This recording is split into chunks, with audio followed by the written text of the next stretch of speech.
जो क्वेश्चन है कि सारिका के 3 बच्चे हैं।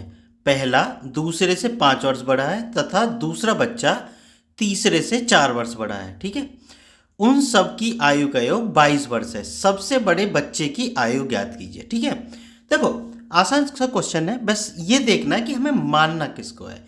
क्या कहता है वो क्वेश्चन कि सारिका के 3 बच्चे, पहला दूसरे से बड़ा है और दूसरा तीसरे से बड़ा है। तो भाई जो सबसे कम होता है ना, हमेशा उसको मान लो। तो भाई तीसरा लिख लो, यहाँ मैं उल्टा लिख रहा हूं, है ना, दूसरा और ये पहला, ये भाई पहला है।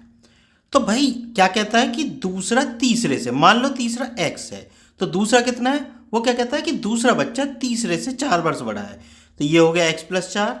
अब वो क्या कहता है कि पहला बच्चा दूसरे से 5 वर्ष बड़ा है। ठीक है, पहला जो बच्चा है वो दूसरे से कितना बड़ा है, 5 वर्ष। तो x + 4 + 5, तो ये उनकी आयु होगी सबकी। अब वो क्या कहता है भाई, इन सबको अगर इनकी आयु को जोड़ देना, वो कितना है, 22 वर्ष है।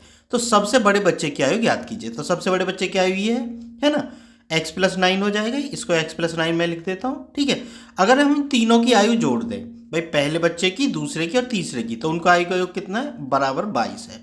जोड़ दो भाई, इनको हल कर लो। x x x कितने हो गए, 3x हो गए, प्लस 4 और 9 कितने हो गए भाई, 13 बराबर 22। ठीक, तो 3x बराबर कितना हो गया, 22 - 13।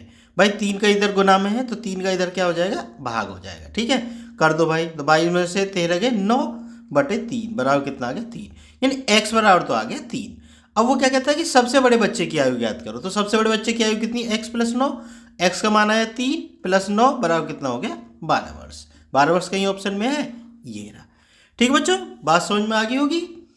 अगर वीडियो पसंद आई हो तो चैनल को सब्सक्राइब जरूर कर लेना। और हाँ, एक चीज़ और मैं आप लोगों को बता दूं कि मैंने क्या है, मुझे हर वीडियो में बताना पड़ रहा है, क्योंकि कोई बच्चा कोई वीडियो देख रहा है, कोई बच्चा कोई वीडियो देख रहा है। मैंने सबकी आरआरबी में आए हुए क्वेश्चन जो है उनकी, आरआरबी सॉरी, ये आरआरबी है, आरआरबी में आए क्वेश्चन है वो है, आरआरबी मतलब रेलवे। ठीक है, एसएससी में आए हुए क्वेश्चन, चाहे आपके यूपी पुलिस में आए क्वेश्चन, या इस तरह के जितने भी एग्जाम होते हैं, उन सब में जो एक क्वेश्चन आते हैं, अर्थमेटिक हो चाहे एडवांस मैथ हो, सबके क्वेश्चन मैं अपने यूट्यूब चैनल पे डालूंगा। ठीक है ना, सारे के सारे क्वेश्चन। होता क्या है कि बच्चे कोचिंग कराते हैं, लेकिन होता क्या है कि सारे क्वेश्चन तो टीचर समझा नहीं सकता, वो पॉसिबल भी नहीं है। इसलिए मैंने सोचा क्यों ना सब क्वेश्चनों के हल दे दिए जाएं, जिससे बच्चों को कोई परेशानी ही ना हो। अच्छे से अच्छा हल देने की मैं कोशिश करता हूँ, मैं ऐसा हल देने की कोशिश करता हूँ कि आप एग्जाम में भी कर पाएँ आराम से, जल्दी से, और सीख भी जाएं। तो इसलिए मैं कोशिश कर रहा हूँ, मैंने इन्हें ये तरीका अपनाया, क्योंकि कुछ बच्चे कहते थे कि सर आप पहले शॉर्ट ट्रिक बताइए, मतलब हमें शॉर्ट ट्रिक से बताइए, मतलब शॉर्ट ट्रिक जिससे आपको एग्जाम में करना है। दूसरा कहते थे कि हमें बेसिक भी समझाइए। तो अब मैंने क्या किया है कि सबसे पहले मैं बताता हूँ शॉर्ट ट्रिक से, मतलब जैसा कि आपको एग्जाम में करना है। फिर मैं किससे बताता हूँ, फिर मैं बताता हूँ आपको बेसिक से। कुछ क्वेश्चन ऐसे होते हैं जिसमें शॉर्ट ट्रिक और बेसिक एक ही होते हैं, जैसे ये क्वेश्चन है। अब इसमें मैं क्या शॉर्ट ट्रिक बताऊँ, बताओ, इसमें कोई शॉर्ट ट्रिक है नहीं है।